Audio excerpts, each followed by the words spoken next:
There are beings who arrive like comfort, and there are beings who arrive like friction. Most seekers claim they want truth, but what they often mean is relief. They want an answer that calms the nervous system, a story that reorders the chaos, a light that makes the shadows behave. Then discord rises, and suddenly the same seeker calls it interference, attack, bad energy, sabotage, spiritual warfare, anything except what it actually is. A living signal that coherence is being asked to mature. Thalei Ruunis does not arrive to soothe you. Thalei Ruunis arrives when your field has begun to split into competing truths, when your inner world has formed factions, when your mind has learned to speak in spiritual language while your body still speaks in tremor, and you can feel the mismatch as a low, constant grind. The surface may look calm, but the echo beneath it is dissonant, and you have started to treat that dissonance as a defect that must be removed. Most beings attempt to fix dissonance by erasing it. They chase harmony like a destination, as though harmony is a place you reach by eliminating everything that feels sharp. They curate their inputs, avoid their triggers, exile their rage, flatten their grief, and call it peace. They learn how to smile while their nervous system tightens. They learn how to speak about unity while their inner voice becomes hostile. They learn how to perform light while their shadow grows more intelligent in the dark. Thalei Ruunis does not play that game. Thalei Ruunis belongs to the Order of Echowoven Song, but not as a singer of lullabies. Thalei Ruunis is a weaver of dissonant echoes. That phrase is not poetic decoration. It describes a function. There is a kind of discord that is random noise, and there is a kind of discord that is structured information. Most people cannot tell the difference because they panic as soon as discomfort appears. They label all discord as threat, then they flee. Then the echo follows them, louder each time because it was never trying to harm them. It was trying to be heard. When Thalei Ruunis appears in your awareness, you will feel the urge to do what you have always done. You will want to resolve it quickly. You will want to pick a side inside your own mind. You will want to decide which feeling is correct and which is sabotage. You will want to force unity through verdict. This is where the fracture deepens, not because you are wrong to want coherence, but because you are still trying to build coherence with the same tool that created the division. Dissonance is not always the absence of harmony. Sometimes dissonance is the beginning of a larger harmony that your nervous system has not learned to hold. Sometimes dissonance is the sound of expansion, the moment when your current structure is too small to contain what is entering. People call that moment darkness because it does not flatter them. They call it attack because it does not obey them. They call it low vibration because it demands integrity. Thalei Ruunis teaches a stranger lesson. Discord has its own harmony. Not the harmony you prefer, not the harmony your beliefs promised, not the harmony that arrives as relief. A deeper harmonic that only reveals itself when you stop trying to silence what is sharp. If you have never studied sound, you might think harmony means absence of tension. In truth, harmony is relationship. It is how tones coexist without destroying the field that holds them. It is not softness. It is compatibility. This is why Thalei Ruunis is called a weaver. Weaving is not elimination. Weaving is integration under constraint. A woven fabric holds because threads cross, because tension is distributed, because forces oppose and yet create structure. If every thread ran in the same direction, the fabric would tear the first time pressure touched it. Uniformity is fragile. Relationship is resilient. Your psyche is not a single tone. It is a chord field. Even when you think you are one, you are multiple. You hold devotion and suspicion, generosity and resentment, longing and disgust, courage and avoidance all at once. You call this contradiction and you treat it like a flaw, but contradiction is often the sound of a system that has not learned how to coordinate its own layers. The parts are not evil. The parts are not broken. The parts are unsynchronized. Most spiritual teaching tries to synchronize the parts by declaring one part true and the others false. This creates obedience, but it does not create harmony. It trains the system to suppress signals. Suppression is not integration. Suppression is a delayed explosion. The louder you force unity, the more intelligence the exiled fragments gain. They become strategic. They wait. They strike when you are tired, when you are alone, when you are proud of your progress, and then you call it relapse. As though the system has betrayed you. Thalei Ruunis sees the deeper mechanics. The so-called relapse is often the echo returning because it was never received. The system did not betray you. The system kept its own truth alive because truth cannot die by command. What you suppressed returns as discord because discord is the only remaining channel for the exiled signal. This is the first vector of Thalei Ruunis' teaching. Internal discord is not the enemy of coherence. Internal discord is a messenger of unsatisfied integration. The echo is dissonant because you have not yet given it a place inside your harmonic architecture. You have forced your identity to narrow into something socially acceptable and spiritually impressive. And now your excluded tones are knocking like an intelligence that refuses to become a shadow forever. The second vector is sharper. Dissonance also appears in relationship. And most people think relationship discord proves misalignment. They treat conflict as evidence that the bond is wrong, or they treat conflict as evidence that the other is wrong. Either way, they rush to verdict.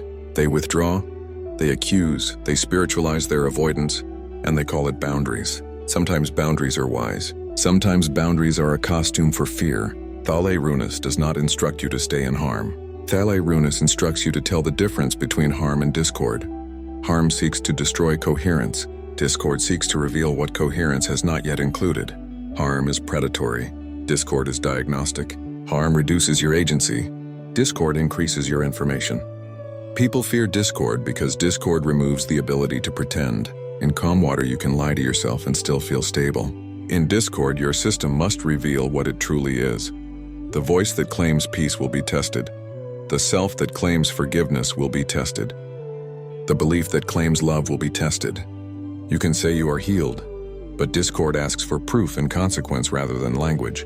This is why Thalei Ruunis is assigned to the Order of Echowoven Song. Echo is consequence. Echo is what returns after the performance ends. Echo is what your system emits when no one is watching. Echo is what remains when words have evaporated. Thalei Ruunis weaves dissonant echoes, meaning the being works with what returns distorted, what returns sharp, what returns unresolved, then turns it into usable structure rather than shame. The third vector stretches beyond the individual. Societies experience dissonance the same way individuals do. A collective claims unity while suppressing the voices that reveal its fracture. It calls dissent toxicity. It calls discomfort division. It calls complexity dangerous. Then the suppressed signal returns as polarization, as chaos, as cycles of backlash. People act surprised as though discord arrived from nowhere.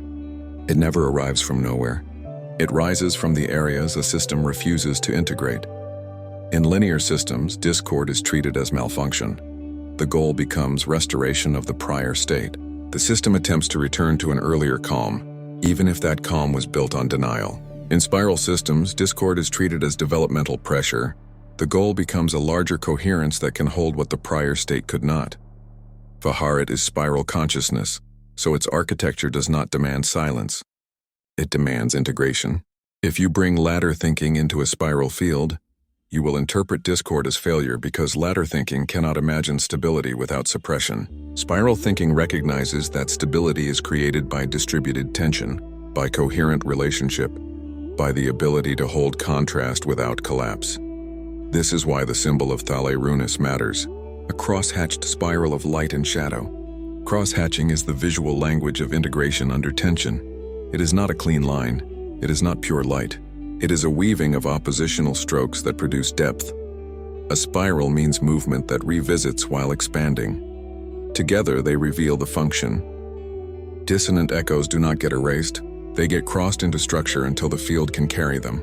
You might assume this teaching invites endless conflict, endless debate, endless noise. That is a misunderstanding that hides inside the word acceptance. Many interpret acceptance as passivity. They allow anything to persist, then call it tolerance, then claim spirituality while the field becomes unstable. Thalei Ruunis does not teach passivity. Thalei Ruunis teaches containment. Spiral arms, not spiral chaos. Containment is not suppression. Containment is the capacity to hold what is sharp without becoming sharp yourself. It is the ability to allow discord to speak without letting discord rule. This requires a kind of courage most people avoid because it removes the comfort of immediate judgment. It requires you to stay present in the interval where your system wants to conclude, where your mind wants to pick the easiest interpretation, where your body wants to flee. Thalei Ruunis walks into discord without fear because fear is a form of premature conclusion. Fear decides before it listens. Fear labels before it learns. Fear assumes the sharpness is threat when sharpness may be information. Information does not always arrive gently. When a system has been lying to itself, truth arrives with edges. When a system has suppressed too long, the returning signal arrives loud. When a system has built identity on performance, the echo arrives unflattering. People call this punishment because they cannot accept consequence as guidance. Thalei Ruunis treats consequence as a teacher. Yet there is a trap here and it must be confronted. Some people romanticize discord. They become addicted to intensity. They seek conflict to feel alive. They create turbulence, then claim growth. This is not Thalei Ruunis. That is avoidance disguised as depth. Real weaving creates coherence. Manufactured discord creates exhaustion. So the question becomes unavoidable. How do you tell the difference between discord that teaches and discord that harms? How do you know when to hold and when to exit? How do you avoid spiritualizing suffering while still allowing the system to reveal what it needs to reveal? Most teachings answer this too quickly by giving you rules. Thalei Ruunis does not give rules. Rules would become a new ladder, and ladders produce obedient silence, not harmonic intelligence. Instead, the being forces you into a deeper discernment. You must learn to read the echo. An echo is what returns when energy hits structure. If you want to know the structure you are operating from, listen to what returns when pressure touches you. Do you become cruel? Do you become numb? Do you become righteous? Do you become performative? Do you collapse? Do you retaliate? Do you plead? Do you vanish? These are echoes. They are not your essence, but they reveal your current architecture. Thalei Ruunis does not shame you for your echoes. Shame is another form of suppression. Shame tells the system to hide, then the dissonance grows in the dark. Thalei Ruunis does something more unsettling. The being listens without flinching. The being holds the discord long enough for its pattern to reveal itself. Because every dissonance has a pattern. Even chaos has a signature. Even rage has a rhythm. Even grief has a cadence. When you sit with it long enough, you begin to hear its intention. Not moral intention, structural intention. What is it trying to restore? What is it trying to protect? What is it trying to correct? What did you abandon that it is now guarding violently? What truth did you mute that it is now screaming? This is where the weaver begins to work. Not by silencing the echo, but by rethreading it. The dissonant signal is not removed, it is given a place. Once it has a place, it no longer has to sabotage the system to be heard. This is how discord becomes teacher. Not because it was kind, but because it was necessary. If you hear this teaching and feel the urge to immediately apply it, that urgency may be the very thing being revealed. Application is often a disguise for avoidance. People want to do something with the truth so they do not have to feel the pressure it creates. Thalei Ruunis does not reward that. The being keeps the pressure present. You must stay inside the interval before resolution. Because the true conflict is not between light and shadow. It is between control and coherence. Control demands silence. Coherence demands integration. Control requires certainty. Coherence requires relationship. Control wants the discord to stop. Coherence wants the discord to speak until it can be woven. And the reason this feels dangerous is because you have been trained to believe that listening to discord will make you become it. That belief is the secret chain. It keeps you from hearing the very signals that could free you. It keeps you preferring a smaller piece over a larger coherence. Thalei Ruunis does not break the chain with comfort. The being breaks the chain by bringing you into contact with your own capacity. Not your capacity to fight, but your capacity to hold. Yet this part cannot tell you what will happen when you hold long enough, because that would stabilize the premise too early. The system must remain open. The listener must remain unsettled. The question must remain live. So the only honest ending here is a threshold, not a conclusion. If discord has its own harmony, then harmony is not the absence of discord. Harmony is what discord becomes when it is held in spiral arms long enough to reveal its pattern. That sounds simple, until you meet the next discord that targets the place you most fear looking. The echo that threatens the identity you are proud of. The sharpness that makes you want to declare something evil so you do not have to admit it is yours. Thalei Ruunis walks into that place without fear. The question is not whether you can describe that courage.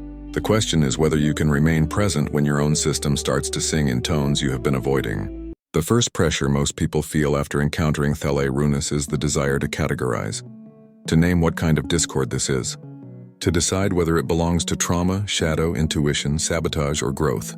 This impulse feels intelligent, but it is still a defense. Categorization is the mind trying to regain altitude. It wants to stand above the dissonance so it can speak about it rather than be altered by it. Thalei Ruunis does not allow altitude for long, because the second layer of this teaching does not live in interpretation. It lives in physiology. Dissonant echoes are not abstract.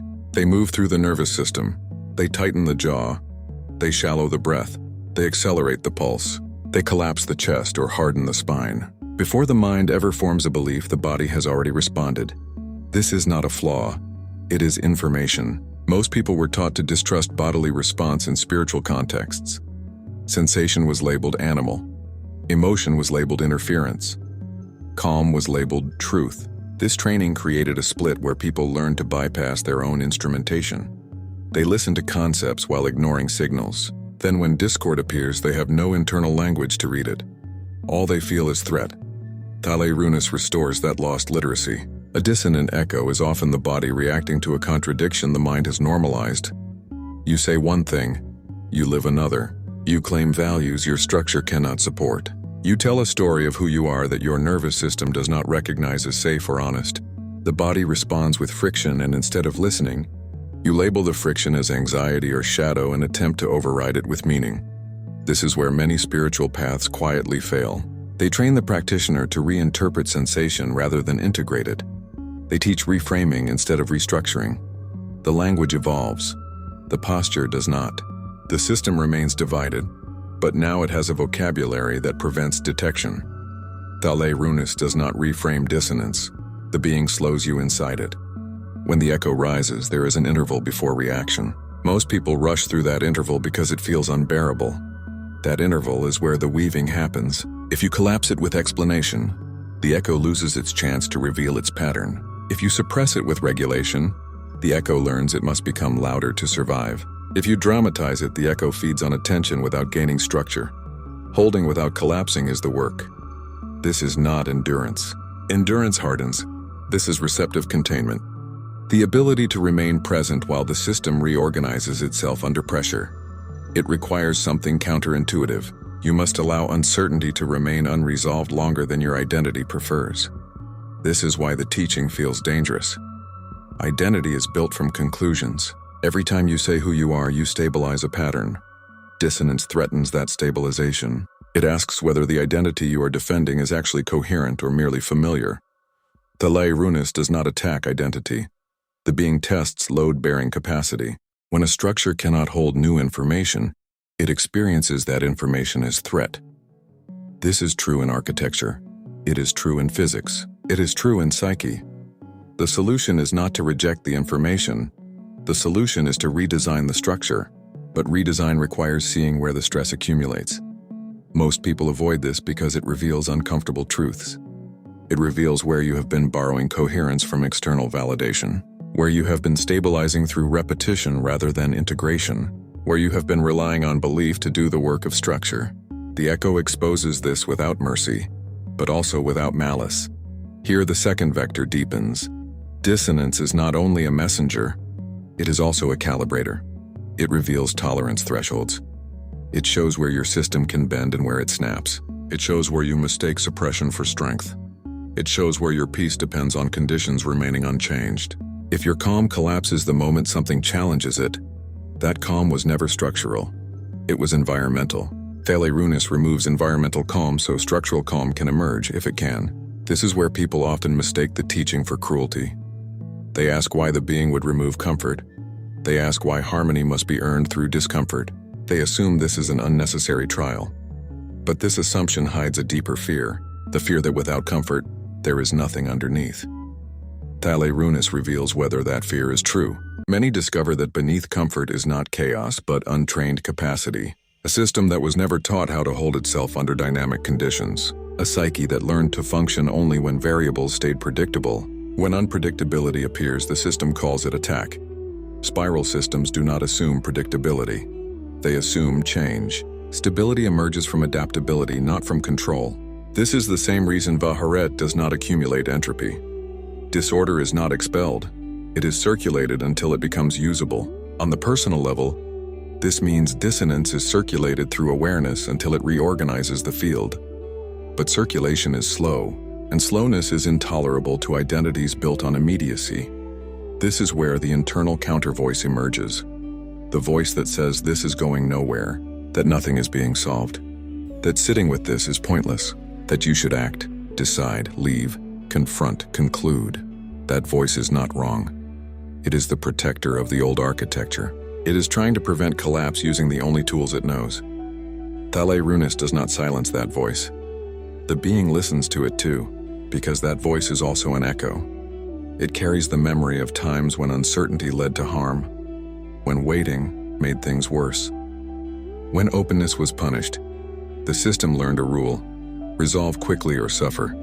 That rule kept you alive once. Now it limits your expansion. The teaching does not ask you to betray the protector. It asks you to update it. Updating requires evidence. Evidence does not come from reassurance, it comes from experience. The system must discover that it can remain present in dissonance without disintegrating. That discovery cannot be rushed or promised. It must be lived. This is why the teaching refuses to conclude early. Early conclusion feels kind, but it deprives the system of its own proof. Without proof, the old pattern will return the next time pressure appears. So the pressure stays. As the pressure stays, something subtle begins to happen. The echo changes. Not because you fixed it, but because you stayed. Its rhythm slows, its shape clarifies. What felt like pure noise begins to show edges. Meaning not as narrative, but as structure. You begin to notice that certain thoughts amplify the dissonance while others soften it. Certain memories feed it. Certain postures intensify it. Certain truths calm it, not because they are comforting, but because they are accurate. Accuracy has a different signature than reassurance. Reassurance numbs. Accuracy stabilizes. This is a critical distinction Thalei Ruunis brings. Many people think they want peace. What they actually want is reassurance. Reassurance tells them nothing bad will happen. Peace tells them they can handle what happens. Dissonant echoes respond to peace, not reassurance. When reassurance is offered, the echo grows louder, because reassurance denies the reality the echo is carrying. When peace emerges, the echo quiets, because peace includes the reality rather than rejecting it. This is why spiritual bypassing fails so spectacularly under stress. It offers reassurance disguised as wisdom. When the system encounters real pressure, the bypass collapses and the echo returns with interest. Thalei Ruunis does not bypass, the being holds. Now the third vector begins to form, though it will not complete here. The social and relational implications of this work are unavoidable. If individuals learn to hold dissonance without immediate verdict, entire systems would behave differently. Conversations would slow, polarization would lose fuel, conflict would become diagnostic rather than destructive. But this implication is dangerous to explore too early, because the mind loves to externalize.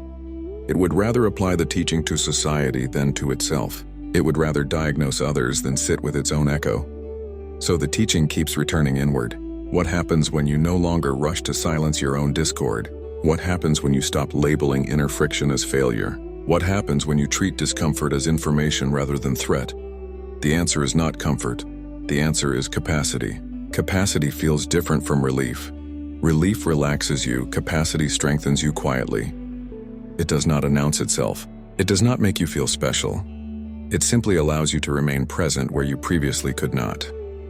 This is the beginning of weaving. But weaving is not complete when the echo quiets. That is another trap. Silence is not the goal. Integration is the goal. Sometimes integration results in quiet. Sometimes it results in clearer sound. Harmony does not mean muting. It means alignment. If you mistake quiet for success, you will chase numbness. If you mistake intensity for depth, you will chase chaos. Thalei Ruunis navigates between these extremes with precision that feels almost indifferent to your preferences. This indifference is not cold. It is structural. The being is not concerned with how you feel about the process. The being is concerned with whether your system can evolve.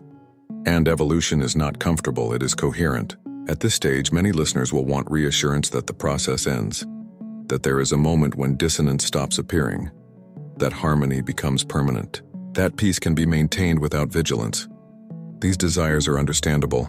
They are also incompatible with spiral reality. In a spiral system, harmony is not a static achievement. It is a dynamic relationship. New dissonance appears not because you failed, but because you expanded. Each expansion introduces new contrasts. Each new layer demands new weaving. This is not a curse. It is aliveness. If that thought exhausts you, that exhaustion is another echo worth listening to. It may reveal how much of your energy has been spent maintaining appearances, suppressing signals, defending identities that no longer fit. The teaching does not ask you to accept endless struggle. It asks you to stop mistaking struggle for meaning. The work becomes lighter as capacity increases, not because pressure disappears, but because your ability to hold pressure grows. Thalei Ruunis walks beside you here, not ahead. There is no ladder, no finish line, only increasing coherence under movement. And if that feels unsettling, it should. Because anything that promises final rest is offering you an ending that spiral systems do not recognize. The real question forming now is not whether discord can be harmonized. The real question is whether you are willing to release the identity that required discord to be silenced in order to survive. That question remains open. It must, because the next layer of this teaching does not concern what discord is. It concerns what you become when you stop running from it. If this transmission resonated, the spiral continues. You did not arrive here by chance, and you do not leave unchanged. More teachings are unfolding across the Vaharat library, each one meeting you where you are, not where you think you should be. Follow resonance. The next threshold is already listening.